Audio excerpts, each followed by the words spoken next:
আসসালামু আলাইকুম। সকলে কেমন আছেন? আশা করি আপনারা সকলেই ভালো আছেন।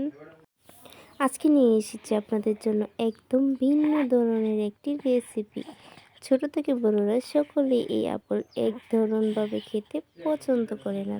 তার জন্য একটা ভিন্ন ধরনের রেসিপি নিয়ে এসেছি। আশা করি সকলের কাছেই ভালো লাগবে। আজকে তৈরি করছি আপেল চাট। তাহলে চলুন দেখে এসে কী করে ভিন্ন ধরনের আপেল চাট তৈরি করে নেওয়া যায়। আপেল চাট তৈরি করার জন্য এখানে নিয়ে নিয়েছি এক টুকরো আদা। আদাটা গ্রেট করে নেওয়ার জন্য একটা গ্রেটারের সাহায্যে গ্রেট করে নেব। এভাবে গ্রেট করে নিলে আদাটা খুব সহজেই রসটা বের হয়ে যাবে। এখন এর সাথে দিয়ে দেব আপনার বিট লবণ, তার সাথে দেব জিরা গুঁড়া, আর একটু দিয়ে দেব চাট মশলা, আর অল্প পরিমাণে দিয়ে দেব চিনি। বিট লবণের পরিবর্তে আপনারা সাদা লবণটাও দিয়ে দিতে পারেন। আর এখানে চিনির পরিবর্তে আপনারা মধুও দিতে পারেন। আর তার সাথে দিয়ে দিব একটু লেবু।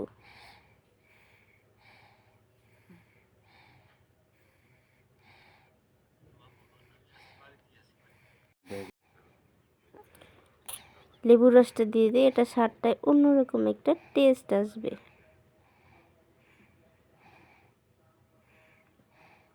আর তার সাথে দিয়ে দেব চিলি ফ্লেক্স, তার সাথে দিয়ে এটা ভালোভাবে মিশিয়ে নেবেন। আর যদি বাচ্চারা খায় তাহলে আপনারা এটা স্কিপ করতে পারেন। এটা ভালো করে নাড়িয়ে ছেড়ে মিশিয়ে নেবেন সুন্দরভাবে। এখন আমি আপেলটা কেটে নেব। আর আগে থেকে এটা মিশিয়ে নিলাম, কারণ আপেলটা আগে কেটে নিলে তাহলে কালো কালো দাগ হয়ে যাবে, তার জন্য। এখন ভালো করে ধুয়ে তারপরে আপেলটা এখানে আমি কেটে নিচ্ছি। আপেলটা আমি কী করে কেটে নিচ্ছি তা দেখে নিন। এটা আপেল তো সবাই কাটতে পারে, তারপরে একটু দেখিয়ে দিলাম, একটু দেখে নিন কীভাবে কাটছি। আপেল কিন্তু খুবই উপকারিতা একটা ফল, এটাতে কোনো ক্ষতি নেই, খেতেও খুব মজা। সবগুলো আপেল আমি সুন্দর করে কেটে নিচ্ছি। আপেলটা কেটে নিয়ে এখন আমি দিয়ে দেব সেই মিশ্রণটির সাথে।